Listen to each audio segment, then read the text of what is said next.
Call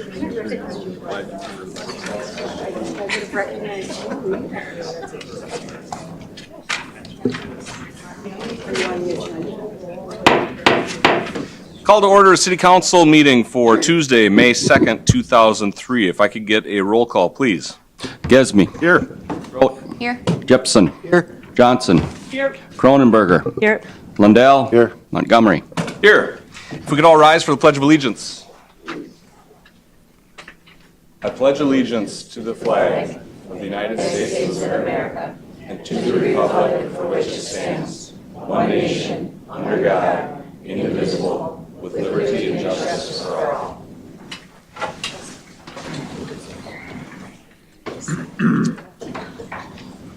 I would entertain a motion to approve tonight's agenda.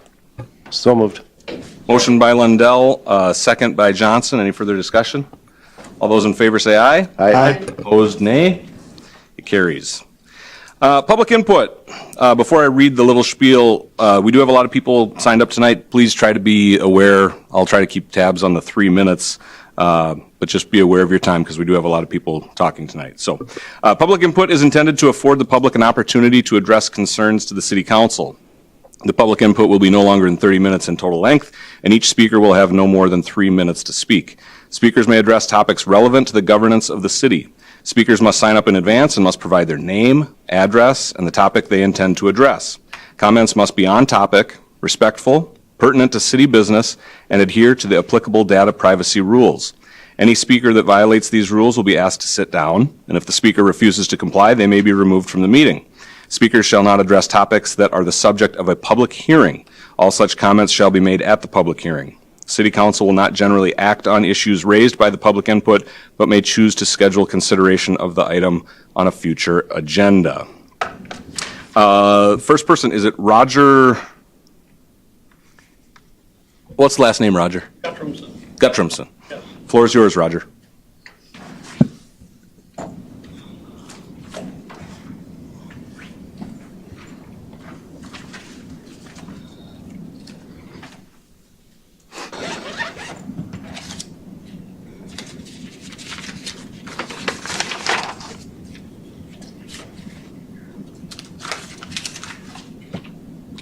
Would you be kind of yes?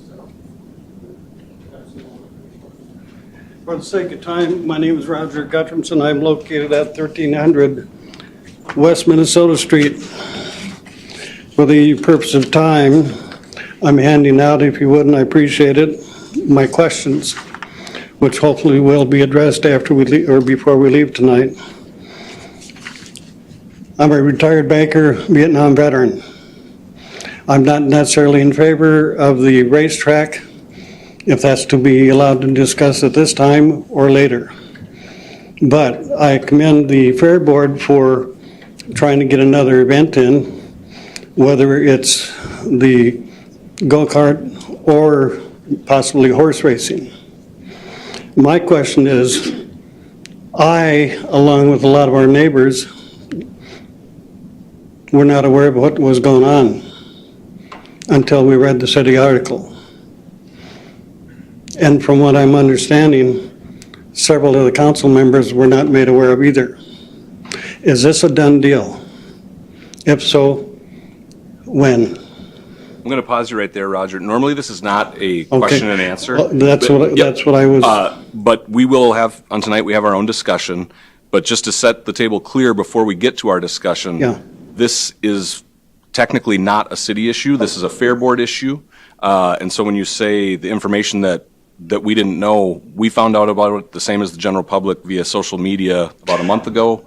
Okay. The article as well. So Okay, I I'm back. appreciate, we're all learning here. I would ask the city council, and I respect what you're doing, and welcome to the new members.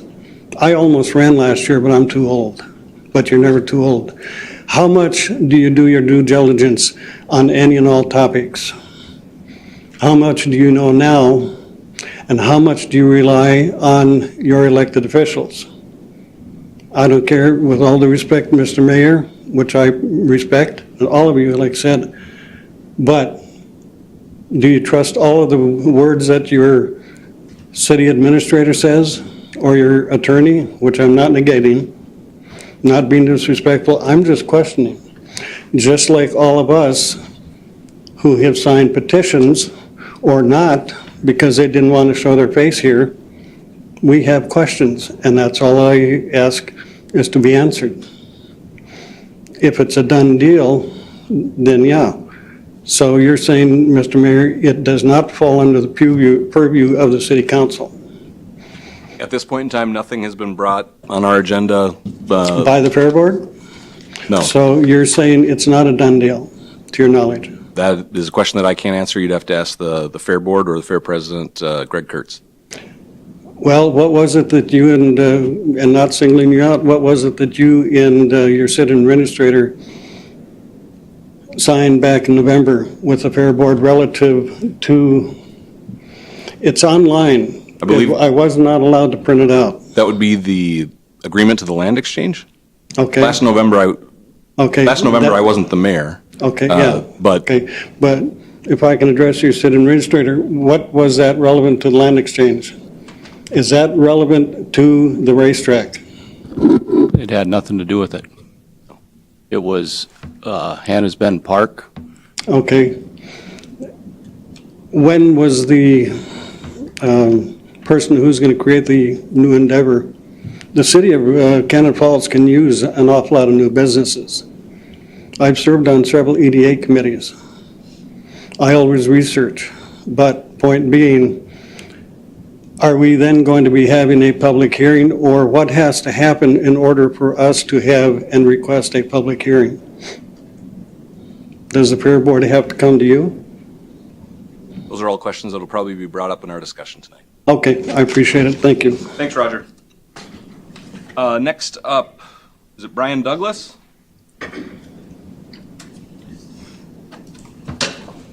Brian Douglas, 1124 Minnesota Street West. I don't, after what he said, I guess everything I need to do is talk to the Fair Board, and we're going to have to set up there. But the one question I do have is, what is the relationship between the City Council and the Fair Board? I mean, is there anything, does the Fair Board, I mean, here's what I'm hearing through the grapevine, that the Fair Board basically can carte blanche do anything they want. The city has no control over that. They could put in 5 racetracks if they wanted to, because the city, because of this ag society thing, supposedly controls the whole state as far as the fair is concerned. I'm just asking if that is the case, if the city council really has no control over it, because this, where the racetrack is, I'm thinking is going to be in city limits.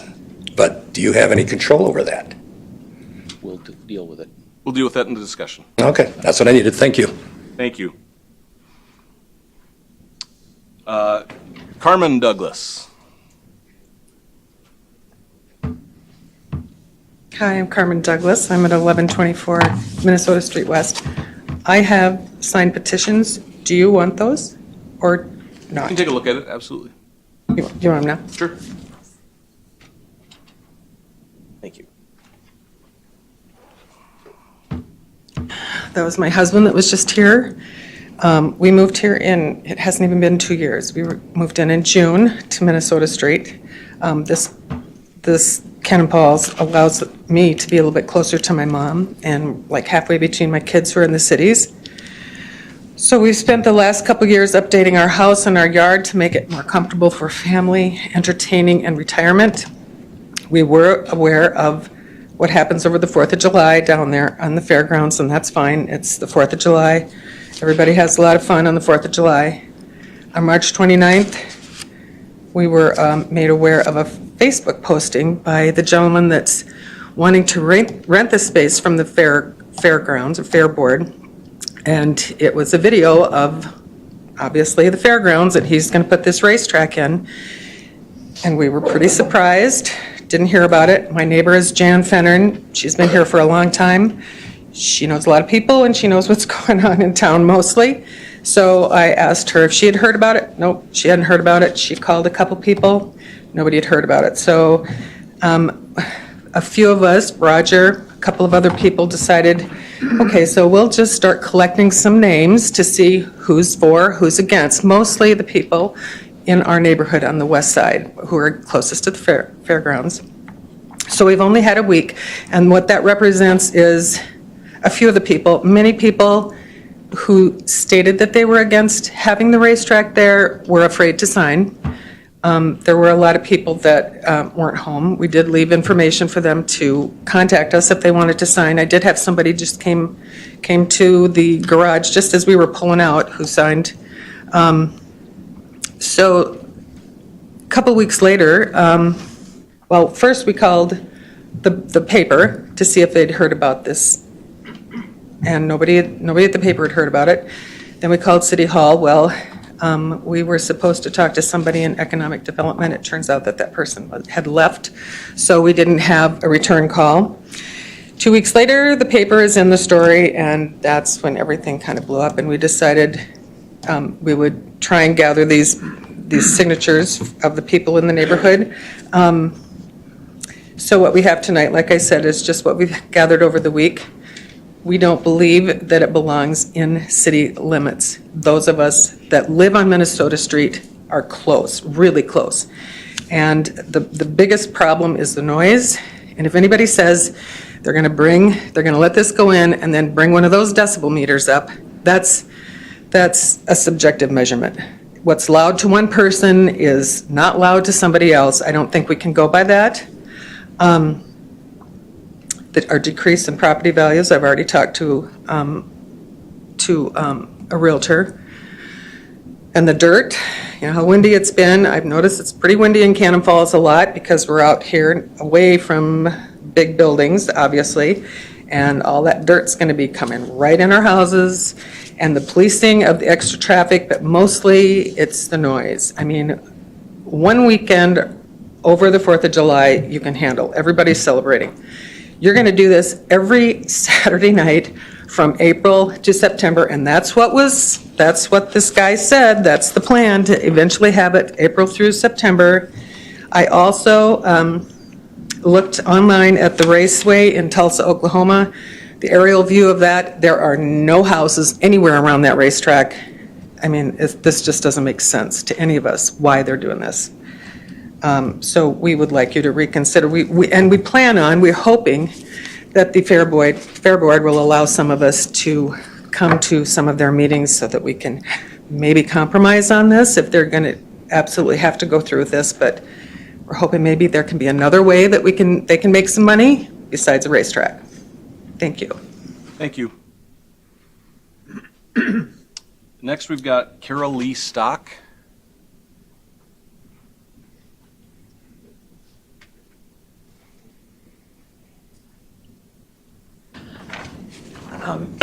My name is Carol Lee Stock, and I live at 104 Northwest Court, which is just across the river.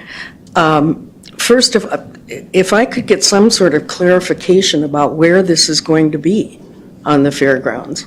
No one seems to know exactly what spot it is. I believe it's inside, kind of in the middle of the existing horse track, is what I was told. That's what they said in their first video as well. Yep. Inside the current But track. then I think according to the paper that from last week or 2 weeks ago, that wasn't going to work. I was told it was inside the track. We could probably find out.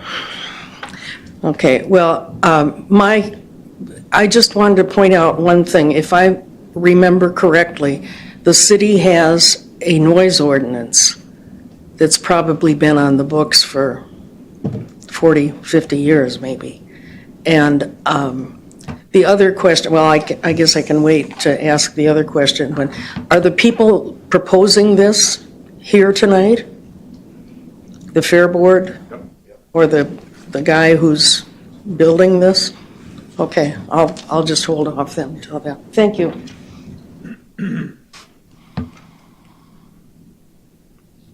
Public input, your name is not on the list, but would you like to speak or no?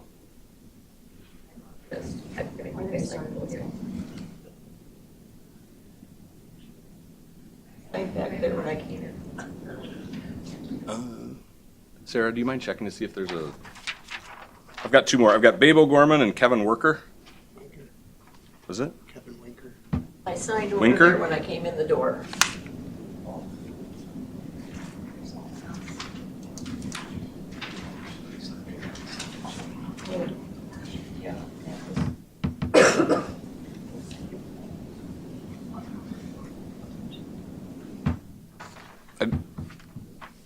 Kevin here? That's kind of a fantastic miracle there. Is Kevin here? Kevin Winker? Yeah. Your turn.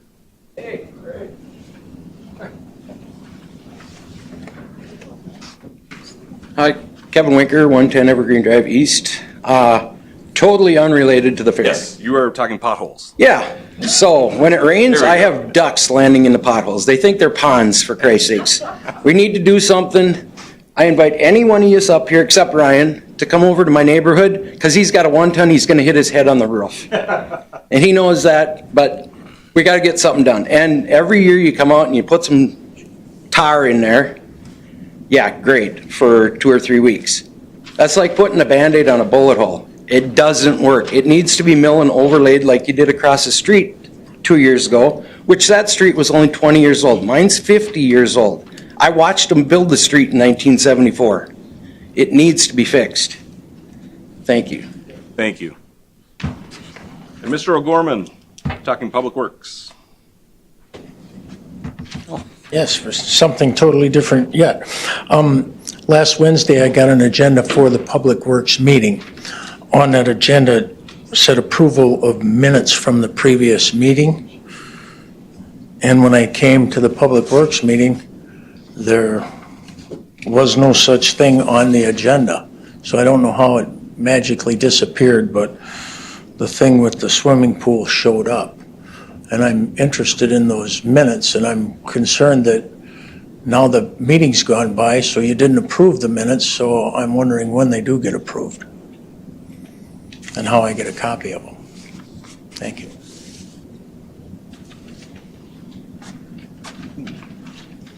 Nancy, we did find your sheet.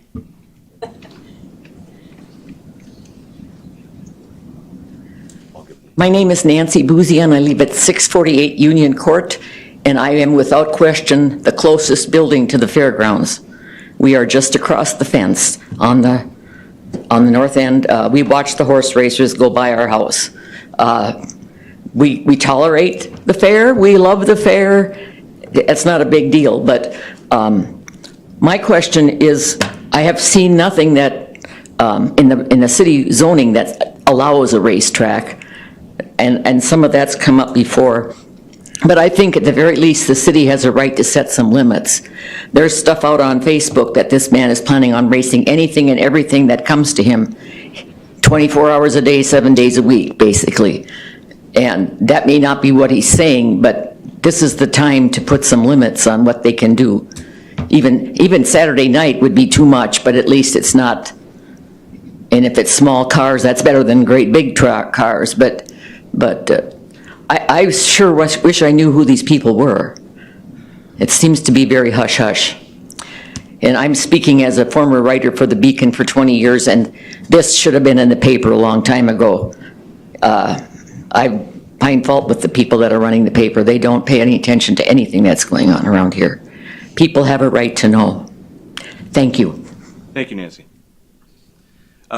Gentlemen, I'm just going to let you know the discussion is in city business, so there won't be any public input or back and forth. So if you guys would like to speak, I'll allow the time now, but... Speak on behalf of the Fair Board? No. To give a few answers to the couple of things that were brought up. If you would like that to be during public input, absolutely. Yes, I would like to address a couple of things. Perfect. If you don't mind sharing your name. Yep, Ferlin Miller, part of the Fair Board. Thank you. First of all, the cart track would be inside the horse track on the north end, right behind the back grandstands. That's where it's going to be. It'll be a 1/7 of a mile go-kart track, pretty small. There's never been talk about anything full-size racing other than go-karts, kids, a few adults. That's what it's about. Talking 13 races throughout the whole season, probably Saturday nights. Not every Saturday night, probably breaks down to maybe every other at most. And it's open for anybody that wants to come meet with the Fair Board to sit down and talk. We're wide open to it. When do you meet? Our meetings are the third Monday at 7 o'clock at the Fairgrounds. Right in the office building. There'll be portions where if we know you're coming, you can be there. When we get into financials, obviously, you can't be part of that. That's the Fair Board. So Cannon Valley Fair Board has a website, and everybody that's on the Fair Board, there's phone numbers, anybody can reach out. Everybody's got a phone, everybody looks on the website.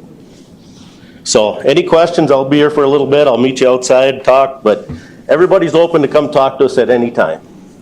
Thank you. Thank you. Because tonight is obviously a fairly new topic, I will leave, if there's anybody else public input, just say your name and the floor is yours. We've got a couple minutes. If not, we will be moving on. Anybody? Yep. I'm sorry, I got 3 people right in the same line. We got about 10 more minutes. Roger Tittle, 1218 Minnesota Street West, kind of here on the same topic. Just wondering what kind of hours they were planning on running. Like how many days a year? What size motors? Are they going to be muffler, open headers? Just that all depends on what makes a difference on the noise. Like it was brought up with the dust on that end, the wind does come out of the north quite a bit, and it's gonna be blowing it into a lot of the houses. My house does butt right up to the holding pond by the fairgrounds, so I'll be getting a brunt of that, so that's all I got. Thank you. If you would like to speak, and then, perfect.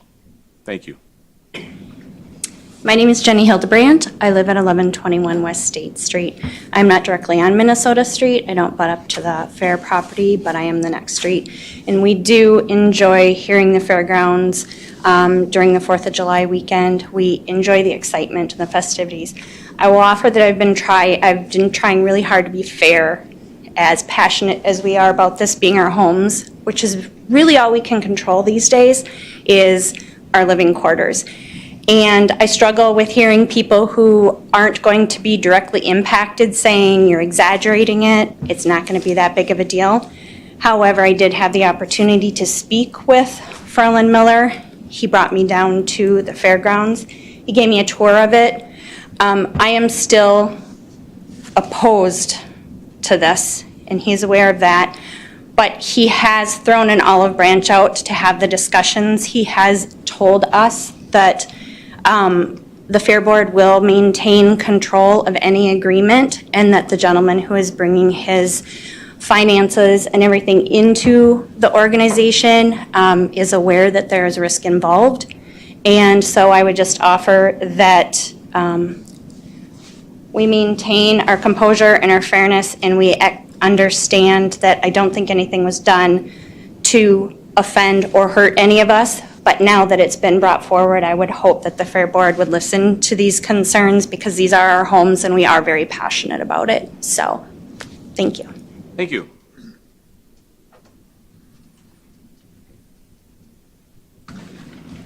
Jeff Subert. I'm proposing to put the track in, or will be. To be honest, we've worked at the fairgrounds since last fall, talking about it, trying to figure out a way to do it. The racing will be mostly Saturday nights.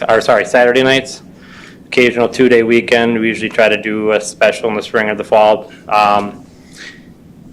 We've had questions about the CCs. Everything is mufflered.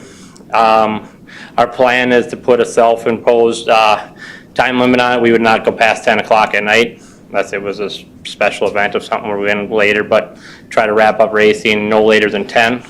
Probably start around 6 at night. 95% of the classes, I don't believe you'll hear up on top of the hill. There's probably 3 classes that you'll probably hear more so than the others. We're not trying to hide it from anyone. That's why we're here. As far as the dust control goes, I won't say we won't never, but we watered the heck out of the track, and there will probably be no dust from the racetrack itself. That would probably be, if that's a concern, we'd probably shut the races down and water the track. So the dust concern is not, I don't think that's a concern. I respect everyone who lives in the neighborhood around the fair, but I also believe we have a lot of great things to bring to the city of Cannon Falls. The youth around here need something to do. It's cheap entertainment, $5 to get in the gate, 5 and under free. It's going to be something that you can bring the whole family to for $20, $25. Where are you going to go anywhere else and do that for 4 hours on a Saturday night? I live in Welch. There's nothing around here. I've been doing this for 15 years with my kids. It's a great thing. The family bonding, the relationships that you make, and every town that a racetrack is in, they have a great relationship with the town. The town supports it. It's a great thing for the town. Businesses around here, I've talked to many of them, they're excited to get it in here. I do see the drawbacks with the noise, but you're talking a race averages 2.5 minutes. So for 2.5 minutes, you have a noise. And after that, you might have 5, 6, 7 minutes in between. I bet you out of a 4-hour night of racing, between intermission and stuff, you probably have an hour and a half of races that go on. So if you want to put in perspective, we're not going to be running for 4 hours straight. And you can all shake your head, but it's not the truth. We're not going to go big cars. That was never the intention. There's a lot of misinformation out there. Never were we intended for big cars, never. It's always been about, our youngest class is 5 years of age. So if you have a grandchild, you have a kid that wants to get into it, you want to be a grandpa that wants to race, a grandma that wants to race, it's for boys and girls. It is completely, it's a family-friendly environment that everyone, I mean, not everyone, there's going to be people that don't, but you should be able to get behind it. You want your fair to be around, they need to have revenue. It's a good way for them to have revenue and support the fairgrounds itself. We obviously will work with everyone, not against everyone. That's what they've been doing as a fair board, trying to talk to people. My phone number's out there. I have had no one call me and ask me any questions about, hey, what is the concerns? What do we got going on? Not once have I had a phone call. If I wanted to hide it, I wouldn't have done an interview with the Beacon. It's not a bad thing, and I hope that everyone just understands we're really not trying to do it, and we're pretty straightforward. I do believe that everyone that comes will enjoy it, and it's a fun thing, and I think our town needs it, and this area needs it, and I think the youth gives them something to do instead of getting in trouble, and you can get into it relatively cheap, and I believe that, with discussions, it can go, and we can keep all parties involved happy. So, Thank you for your time. Thank you. It's going to be real quick. Okay, last one. We've got about 2 minutes. Okay, my name's Marcy French. I live on 420 First Street Southwest, and I've just heard a lot of talk about noise and dust, but I haven't heard anybody address environmental concerns. Go-kart racing, race car racing, yep, it's been around forever, but we've got a planet that's also not going to be around forever unless we, harness some of this. And I think a study should be done on what is the environmental impact of go-kart racing or this type of racing. Just going to throw that out there. Thank you. We will close public input and move to item 6, our public hearing. So the resolution 2682, certifying unpaid utility charges be collected with taxes. We will open the public hearing. Is anybody here tonight to talk about certifying unpaid utility charges?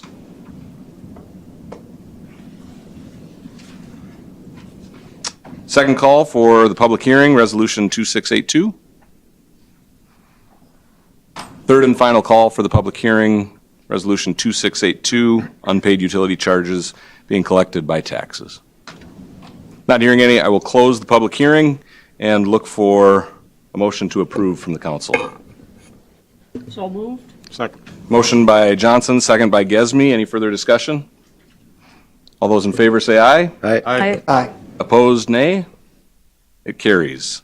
That moves us to the consent agenda. Consent agenda items may be adopted under one motion as presented or may be removed for discussion and resolution as council business. Item A, just and correct claims, the accounting period of ending April 27th, 2023. Item B, meeting minutes for April 18th, 2023 City Council meeting.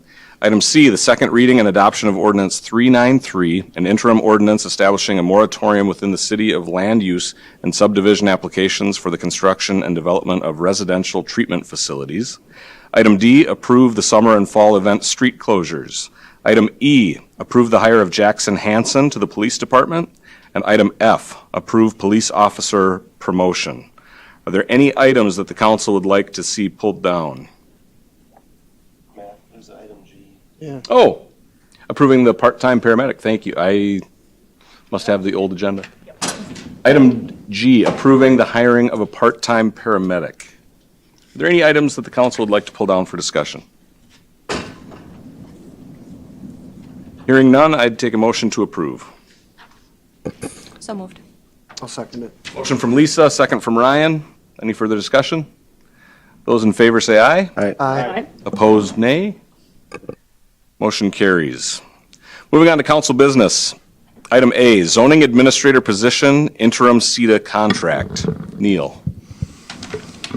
Yeah, we had two department heads leave us here about a month or so ago, and the zoning administrator seems rather difficult to get applications. We've received one application.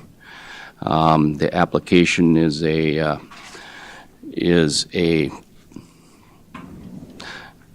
ungraduated college person that's looking for a job. So staff and I were talking about how the zoning administrator was put together and what Diane had done in the past. Her previous job was administrative assistant, license and permit technician. In essence, what she did is she did the licensing and the permits and helped with the zoning, who I believe was Dave Maroney at the time. And what we would like to see is maybe taking that step back. It reduces the qualifications of the position, and maybe we'll open up a wider group of candidates. This position does not have to have a college degree to meet the requirements. It starts on grade 6, where the zoning admin was a grade 9 on the wage scale. I think the whole council should have this discussion. It does have an impact on where we're going. In the interim time, I did talk to Ron Ziegler from CETA and asked him if he had anybody that could help us out. We're heading into construction season. Things are very busy as we speak. I think 2 days a week is what I would like to see. It's $60 an hour. It would help the rest of the staff with us, like I said, heading into the construction season. Permits are flying in every day, and zoning questions and fences, and it's getting to be a lot of trips up and down the steps. My concern is budget season is right around the corner, and doing public works director, zoning administrator, and my job is going to collide here pretty quick. So I'd like to have a little bit of help with the help of CETA, at least a couple days a week to answer the questions, to talk about fences, to talk about setbacks, and et cetera, et cetera.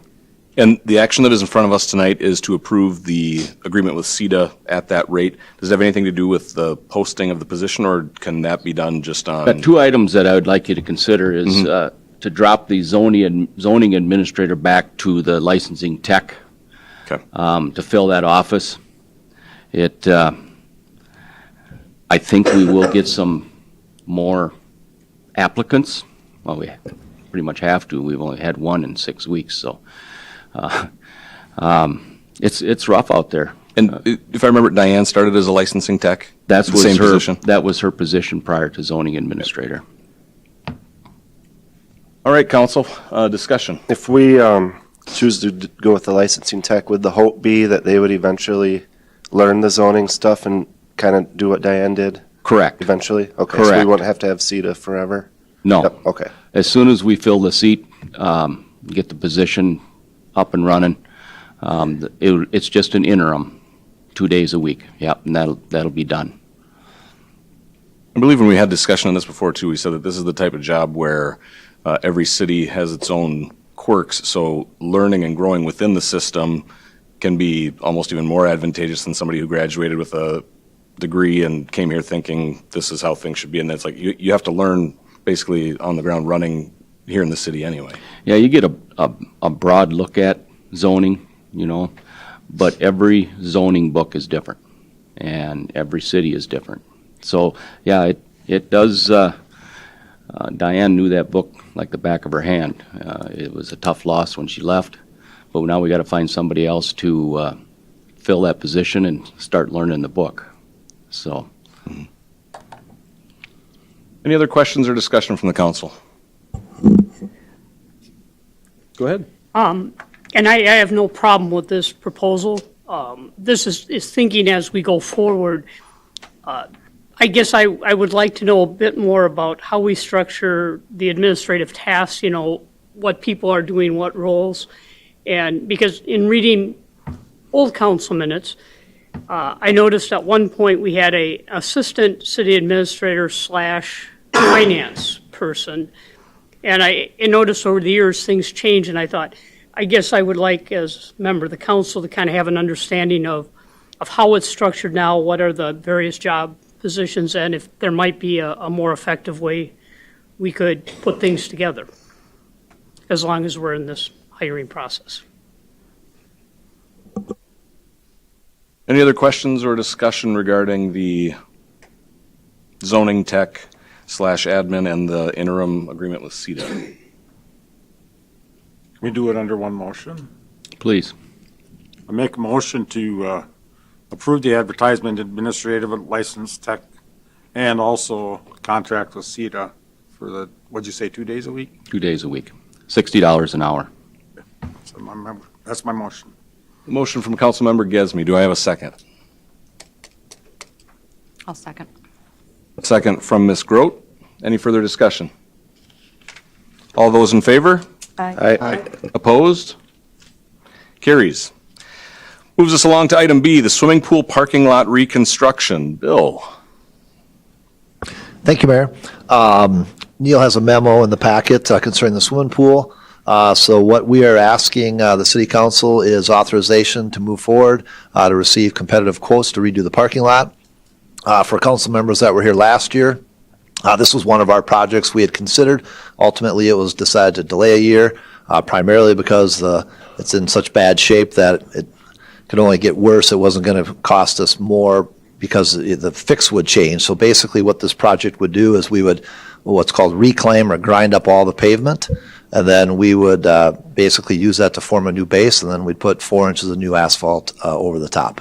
So if the council approves this, the quotes will be received and brought back to the council meeting on May 15th for consideration. And the calendar, you said towards the end of summer if this project is to happen? Yes, it would be after the pool closes, so we would restrict the start date till after August 21st. So it's basically going to be a September paving project. Questions or discussion from the council? Diane.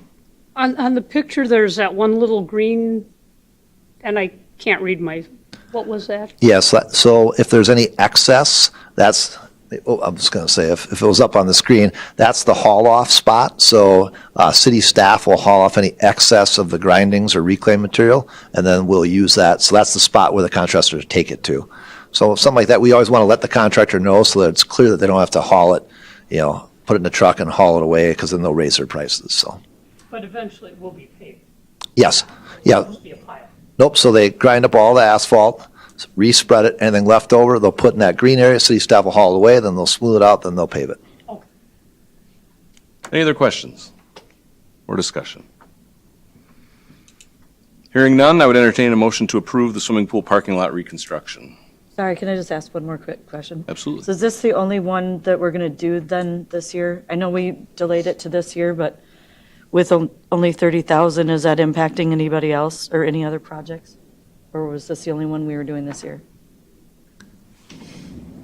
Well, that's an estimate. I think. Yeah, so we know it's going to be higher.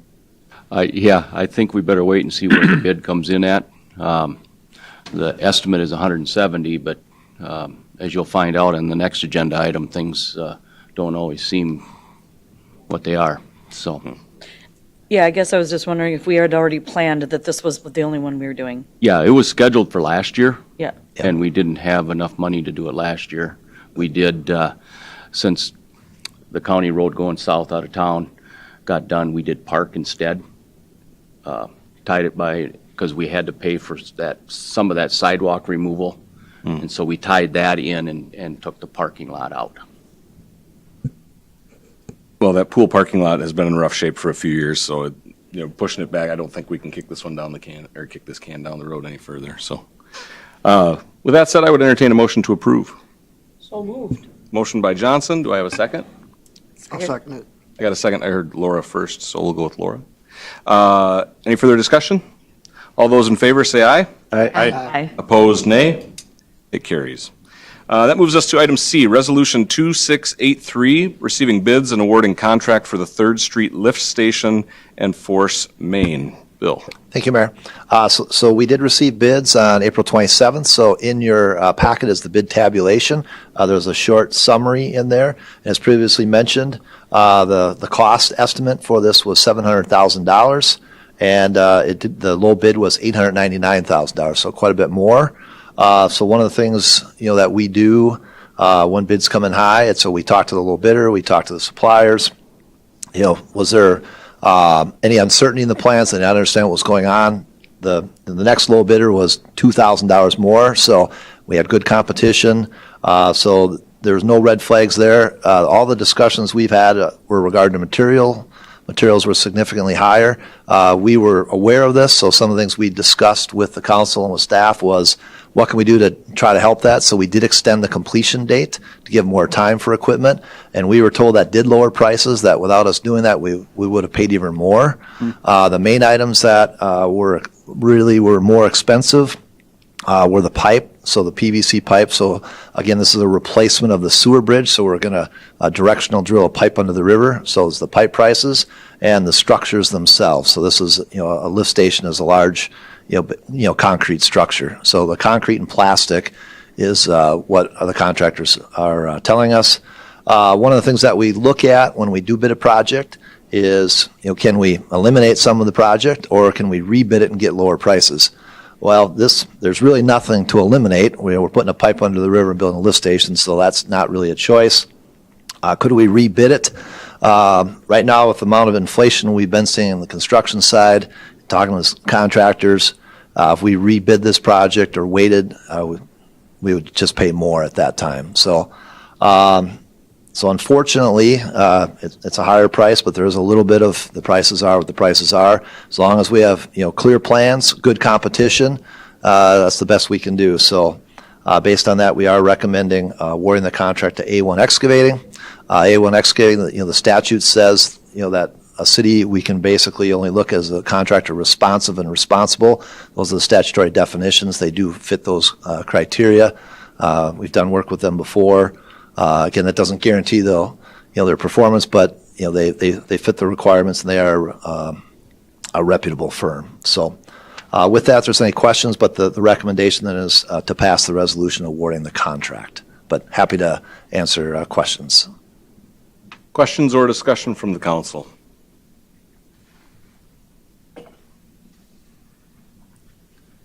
None?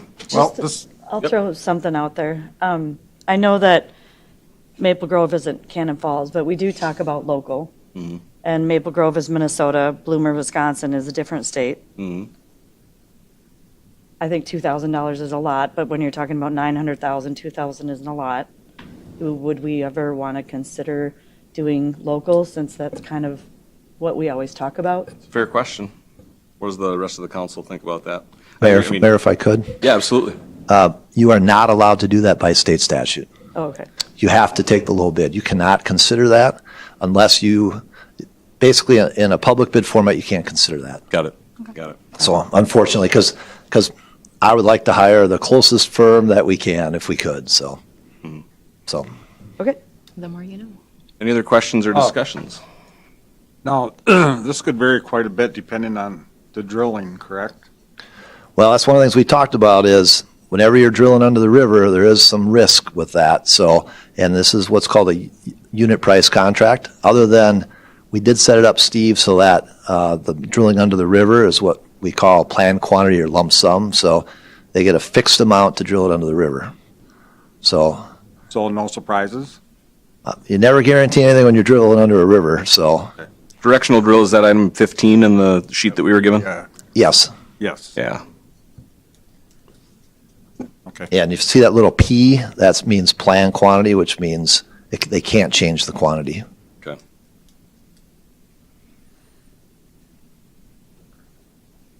Anything else from the council?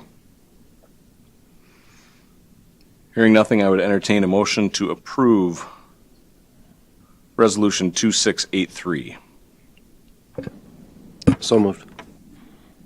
Motion by Councilmember Lundell, second by Councilmember Gesme. Any further discussion? Those in favor? Aye. Opposed? Carries. That leads us to item D, the Fairgrounds racetrack discussion. Neil, I'll lead this one off. I just want to say thank you to everybody tonight in public input. Everybody was very civil. Everybody made really good points. Just to try to clear the air here, it is put on our agenda just as discussion. There is no action that we are taking here tonight. There is nothing for us. It is not our project. We are not giving it a thumbs up or a thumbs down. We are just discussing it and what it does to our community.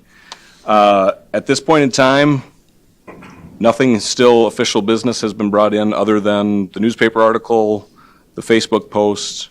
That's how we learned about it. I don't know if any information has been shared with any other council members that you'd like to share with tonight in discussion, but I think for tonight's purpose, it's just a discussion of where we're at.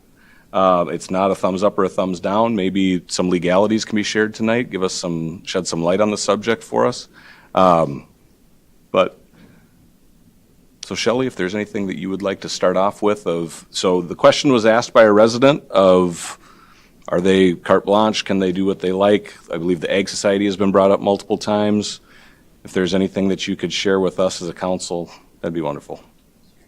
Mr. Mayor, council members, thank you. Fair associations, fairgrounds, they are unique under Minnesota statutes, Minnesota law.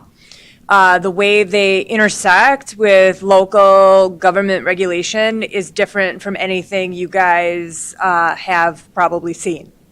As you know, Minnesota State Fair, big deal. It has its own chapter in Minnesota statutes. It's treated as almost a governmental entity in and of itself.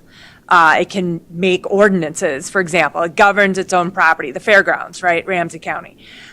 This is not that, but it shares some similarities. Fair associations, county fairgrounds are more common, I think. My understanding is this is not a county fair. A fair association can be organized by more than one county. It can also be organized by individuals. We don't know, sitting here today, I don't know how it was formed. We're making the presumption it is properly formed. It's a governed entity under Minnesota Statute Chapter 38. And within that, I think most pertinent to us and local regulation is that the way the authority of the fair board exists, sometimes it coexists with city authority, sometimes it overrides city authority. So this area of law is not very well developed case law wise. There are some cases mostly dealing with money, appropriations, and what they do with it and things of that nature. There are some attorney general opinions. I've got one very pertinent from 1951, but it is the only thing out there. So What was that like? We've gone back, and I think there are some bright lines here, and then some vagueness that we need to operate within. The first bright line for you guys is that during the fair itself, fair days, which I understand are just around the 4th of July, there's only one annual fair. Those days, the fair board has complete jurisdiction and control over their property during the fair, as be necessary for fair purposes. That means that local ordinances, and that was that Attorney General opinion. So during fairs, the legislature intended for the agricultural society, and this is a county agricultural society, but let's make the presumption that it applies to this sort of individual, person-oriented or organized as well, that when there's a fair, the society controls and has jurisdiction over the grounds during that time when fairs are held thereon to the exclusion of municipal regulation. So that's the fair itself, and that makes sense. That's aside from that, and maybe doesn't apply from the timing and that I'm hearing of this suggestion. I won't call it a proposal in the sense that nothing has been proposed to you guys.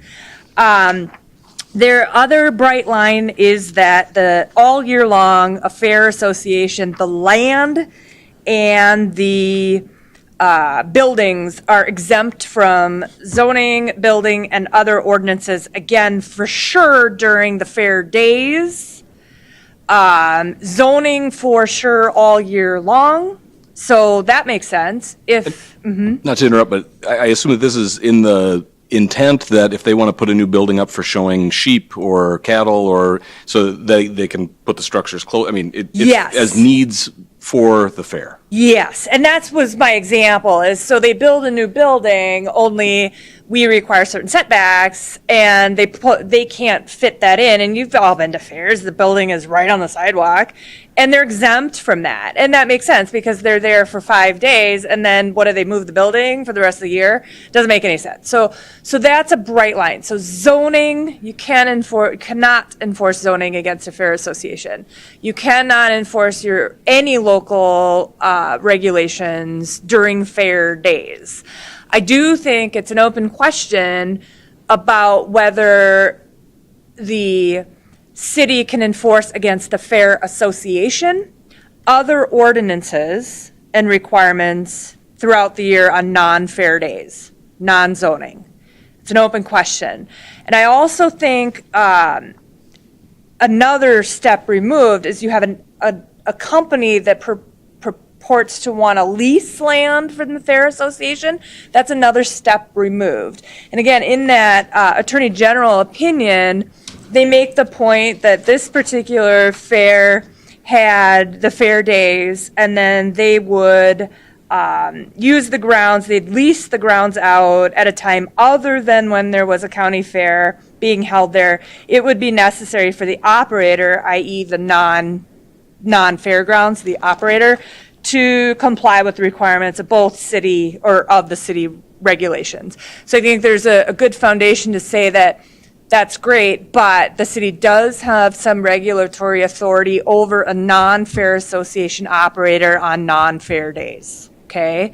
So that's a lot. You have some room, but again, the days of the fair are off limits. It's a bright line. Zoning, off limits. So we can't say a racetrack is not permissible under zoning and this zoning and deny anything. You also cannot license and require a license or a permit, certainly from the fair association itself. You may be able to require it of an operator, a non-fair association operator. So the point here, there's some law, there's statutory law, there's an old Attorney General opinion that's never been challenged or revoked. They're very persuasive. They're not the rule of law, if you will, as would be a case decided by a Minnesota court. But I think that, again, there's some room in here, but you've got to be careful of how you and whether you do anything proactively. Again, there's nothing on the table for you to do and enact or approve today. So just some guidelines. And today is just discussion, according to the agenda, so. Questions, comments, concerns? Are you aware of any city restrictions or ordinances or anything that would be relevant to this? Well, noise would maybe be an Noise, I'm example. sure, but was... Nuisance. So you think about uses, can you prevent a use? Probably not. Can you regulate the use under certain ordinances as long as they're not zoning? Probably to some extent. And those are going to be your targeted, your nuisance type ordinances. Any other questions or discussion from the council? Well, I guess I don't want to, we can't do much ourselves, but I think the public opinion from the residents up above the track there I think they really got to discuss it with the Fair Board itself and voice their concerns. I did, believe it or not, you can watch videos of these guys going around the tracks, and I think the announcer was the worst part. I mean, if you're going to be sitting up on the west side out on your deck and hear a guy yelling about, oh, Bobby just got passed by little Joey and louder than heck, and it was all above the noise of the motors themselves. So whether you're being annoyed by engines or some guy screaming or talking over a loudspeaker for a few hours every Saturday night, it might get kind of annoying up there. And then Marcy, wherever she went, oh, hi, Marcy. She talked about the atmosphere or the depleted oxygen from all the fumes. And I did get 2 phone calls with that same concern. They were concerned just as much as with the fumes than they were with the dust. They said they tolerated the stuff around the 4th of July because it's like everybody says, it's a celebration, although she was more concerned about the fumes and the smoky atmosphere, but it's probably a little bit less with the race cars. But so I think that the residents should really voice their concern with the Fair Board. I had several people come to me about the noise. They're concerned about noise. They're concerned about dust. I don't know. It's where they live, and they came down to the store to talk to me about that. So speaking for them, that they're concerned about it. They don't want to have their Saturday afternoon or evening ruined by noise. And we don't know how loud it's going to be. So I guess, I don't know. Is there a way to check that? I know one of the people who spoke said the decibel thing is not really what they're looking for, but I don't know. You have to be able to measure it somehow. So I think, I don't know, we can work together and figure it out so we can hopefully all be happy. Maybe it's every other Saturday, but you don't want to limit them from profit either, so it's tricky. I agree. I think this is very tricky. I'm more frustrated, I think, with the process in general, because when people feel blindsided, as do I think as does the council, when it's something posted on social media that's never been discussed in a public forum. Right. I can't speak for, I'm not a Fair Board member, so I don't know if this was discussed last fall in the fair, but it never made it to the light of the community until that Facebook post, I believe, about a month ago. And then the article in the Beacon, because there's been no collaboration. And with a lot of projects, take our engineering, for example, your estimates, your costs, your line items, to me, I'm getting the feel that this is like we feel like doing it, so we're going to do it. And I'm not, again, that's just my perception at this time.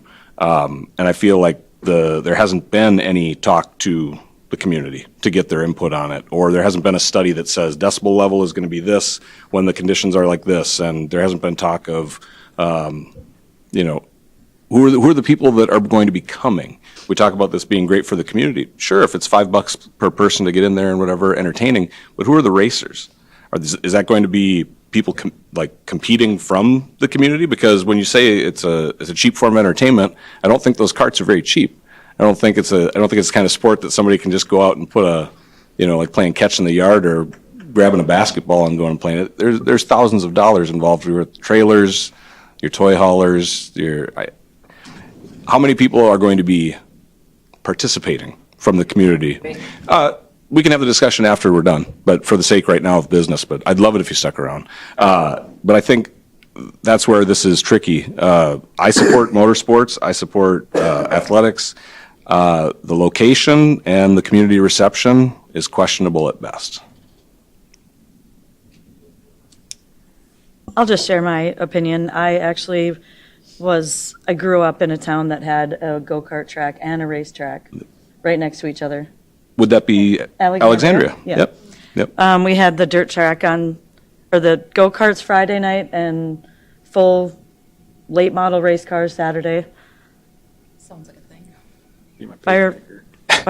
Are we? So of course, I have a little different perspective. I could hear the racetrack from my house. I didn't live as close as the houses that are by our racetrack here, or the proposed one here. So it's not really apples to apples. We could hear it, but it wasn't, I lived several miles away. But I don't know. I thought it was a blast, especially as a teenager. Everybody would go meet their friends down there Friday night, Saturday night. We always looked forward to it, but I certainly understand people's concerns that would live by there. I mean, I can hear the highway from my house now, so I get it, but. Any other questions? Diane?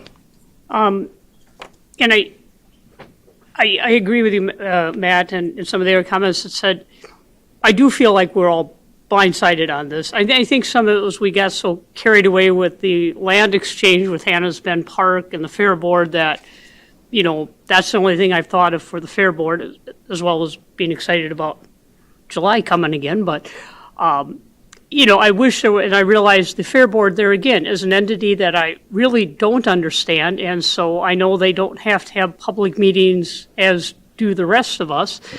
And, you know, and I did look on the Fair Board website and I really couldn't find anything with the board members, but I might have just been looking in the wrong place. But, so I wish there'd been more open communication, especially with the West Side residents and the residents coming down with the Fair Board to, you know, let people know what they were thinking, get public input. I think if we're going to be a community that supports one another, that having those kind of discussions before we come up and say it's a done deal, you don't get to do anything, you really do get to the point where then you want to get angry, and that's really not what we want. And I'm also thinking if this is billed as a family event, I know the kids in our house can't be up until 10 o'clock on a Saturday night. I mean, you know, 7:30, 8 o'clock, even when it's broad daylight, they're upstairs in bed. And it's like, whoa. But I kind of remember that when I was growing up, although I don't know that Mom and Dad realized where we really were during those times. So, you know, I'm a little concerned about the hours, but there again, I direct that concern to the members of the Fair Board who will have the decision on this.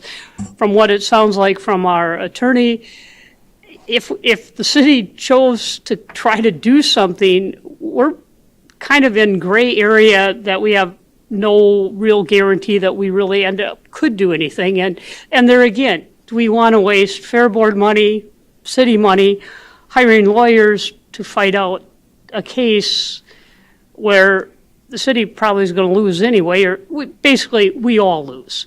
And so I would just encourage the Fair Board to be incredibly open to hearing from all of the folks on the west side and elsewhere in town that have concerns, and see if something can't be worked out to make everybody feel a little bit more a part of this and come to agreement that will work. Shelley, any other points that you would like to make, or any other questions that we have while she's here from the council? Would the, not the Fair Board, but the people using the space, would they need a conditional use license? Was that something? Councilmember Groth, conditional use would be more in the nature of a zoning regulation, which again, I think we'd be hard pressed to enforce against them. Okay. Maybe some form of licensure, but that would be probably the extent of it. Okay. I do agree with everyone. You know, when things like this, people just hear about it all of a sudden, you always assume the worst. There's a lot of questions. We've heard a lot of questions. We got some questions up here. I think us having this tonight, even though this isn't really a city thing, I think just giving everyone the chance to talk was great. Yeah. And, you know, Ferlin and Jeff are here. I'm sure they'll stick around after the meeting and take all the questions. I hope you guys will anyway. And does that make everyone comfortable with it? Probably not, but at least you can get some questions answered. And, you know, the fair does have other things in the off-season. I know they run a derby, I think Memorial Weekend, maybe Labor Day. They do some horse races. So it's not granted, this is, more of a regular thing, but it's not unprecedented for them to run non-fair events. Right. So right. that's all. And along that same point, I think one of the first questions that we would have is obviously the citizens' concerns, very valid. All those questions should be answered. But if this is something that is being run by a private entity leasing space and then being governed by the Fair Board and the Ag Society, is the city a partner in this in any way? Are we responsible for assistance, whether it be our EMTs, our fire departments, our gear? Like the fair. Right, Yeah. right. Is there anything that they need from us? Because that hasn't been asked yet. So, but those are questions that we can have in discussion. I'm sorry, this is, but we're free to stick around and talk afterwards. Absolutely. Anything else? Council? All right, we'll move on from item D. So that gets us to reports. Maggie is not here for Chamber of Commerce, so we will go start around the horn this way. Sarah, anything you would like to bring up? Just real brief, we just completed our week of audit last week, so yay. We can take a deep breath. It was a big one. And that will come forth to you guys at the beginning of June. Wonderful. Thank you. Bill, anything else you'd like to add? Nothing additional unless there's any questions, Mayor. All right. I have a question for Bill. Go ahead. Bill, we approved that lift station and stuff tonight, and the bid came in way over what we thought. Do you see that as going down the road, that everything's going to be way over what our estimates are going to be? I'm not sure how to answer that. So the trend obviously is everything's higher. This one was Yeah. $100,000. Do I expect prices to go down? No. What I'm hoping, or I shouldn't say hoping, what the goal would be is, because this is a two-phase project, next phase we're still trying to acquire land, but would occur this fall, or late summer, fall. We will reprice things. Now, the second portion of this project is more labor. This is the difficult portion of the project. But we will re-estimate that, because ultimately we got to make sure Sarah is helping getting enough financing, getting that in place. So, but we will have a new estimate for the second portion of this project once the land's procured. But I think this trend of high prices is unfortunately here to stay. Okay, thanks. Laura, do you have anything? I am actually going to just give you a little update from Maggie at the Chamber that Jim Boo, that is the developer for the Veterans Memorial Park, he'll be speaking at the Chamber breakfast on May 10th to kind of give an update on that. They will have a ribbon cutting ceremony on May 14th that is open to the public if anyone's interested in attending that. And then they will have a Fun Fest on June 1st on Mill Street as well.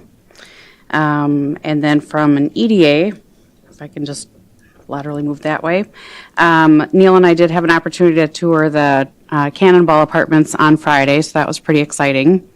So they're coming along, and they're still on track to be done by November. And they will be, Andy Bartman and Bob Keller, the developers, will be actually speaking at the Chamber breakfast in June, and should have the 3D renderings of the different units, and should have them up on the website as well. So they'll hoping to be, as they get further down the, finishing the apartments, be doing tours and that kind of a thing too. So, and then just a couple other side things. We did have a new boutique open up in the on the corner. Was Mulbreck. It had been, Pine and Prince back in the day, depending on what generation you grew up around here. But Swan and Bauer is a new boutique. It's got gifts, women's clothing, men's clothing, and then there's children's gifts.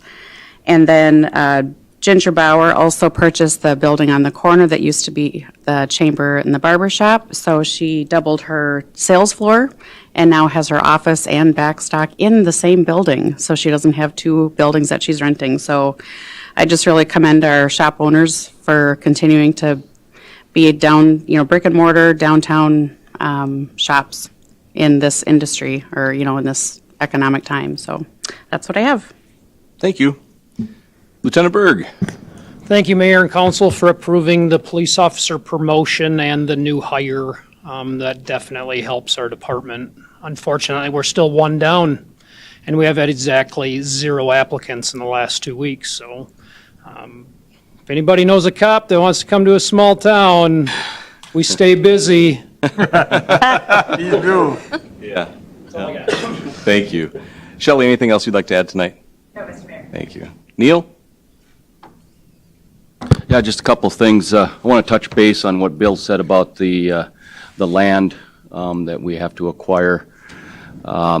We do have a purchase agreement with the one landowner, and we're waiting approval from the bank. That should be coming in 30 days or so. But we're signed off on that one. We did get signed off on the 3rd Street Townhome easement, so that's all done. So we should be in pretty good shape for this particular project. The other project, we're still working on that. We're waiting for the gentleman to come back from vacation so we can continue negotiations on that. So then we can work on that second phase that Bill was talking about bidding out this fall for next year. Just a comment from the gentleman that talked about Evergreen. That reconstruction project is in the queue. It's not a mill and overlay. It's a complete tear out, all the pipes. Sewers and waters are great. Trust me, I got 2 lots. I don't need them. So, but that's in the queue. We don't know if it'll be the next one or the one after, but we definitely got it on the radar. And yes, you are correct. It needs work. So, just letting you know.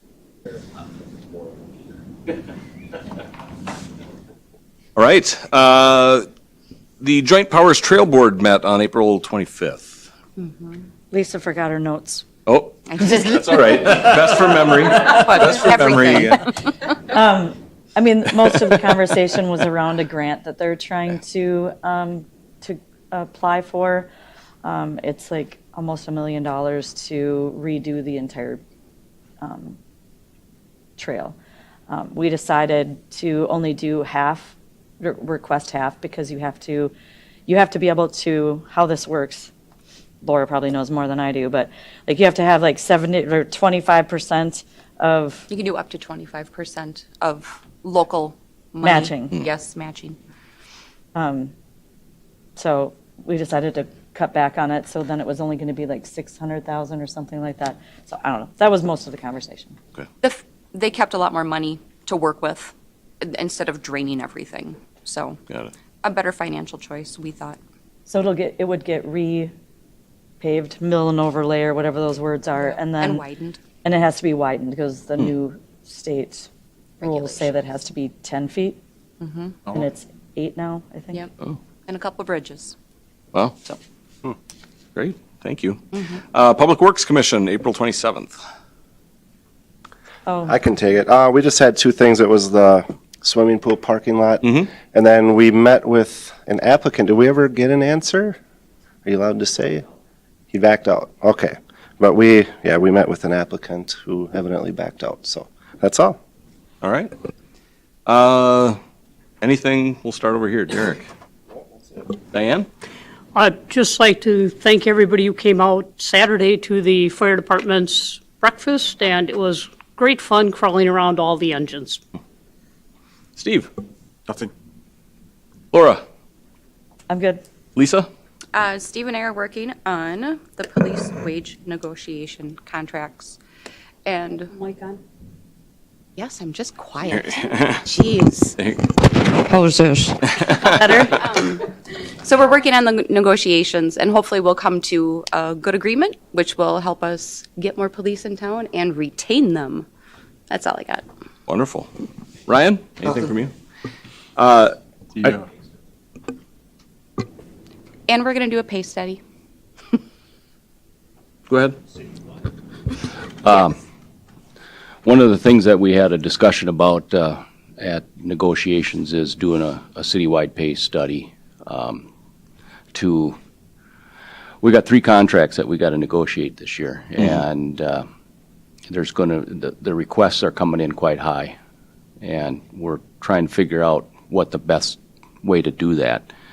So what the negotiating committee decided to do was to ask the council to approve a pay study, and which gets us a couple of things.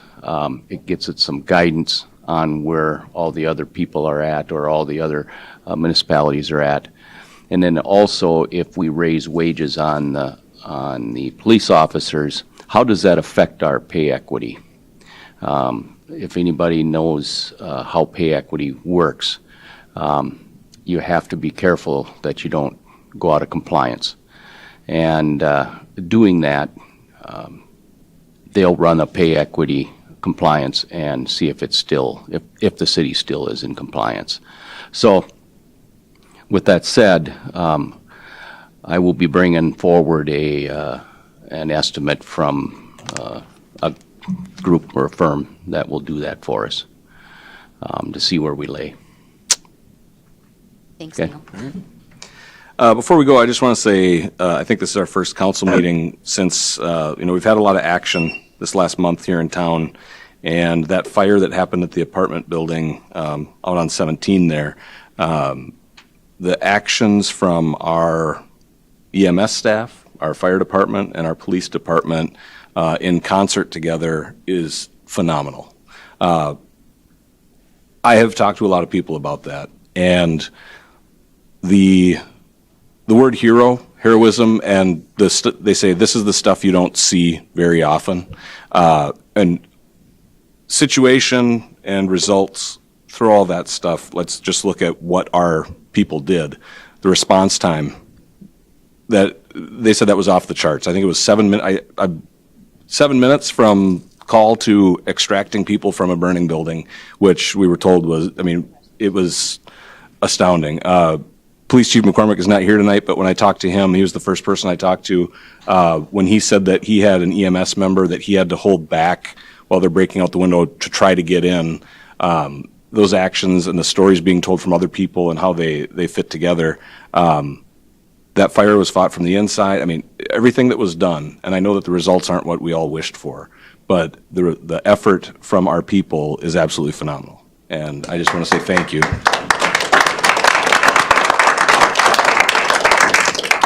Those are the kind of situations that we don't want to see very often. But when they do happen and we have that response, it shows how valuable you guys are to the community. So, thank you.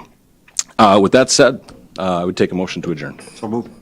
Motion from Steve, second from Diane. All those in favor? Aye. Opposed? Thank you, everybody. We're adjourned.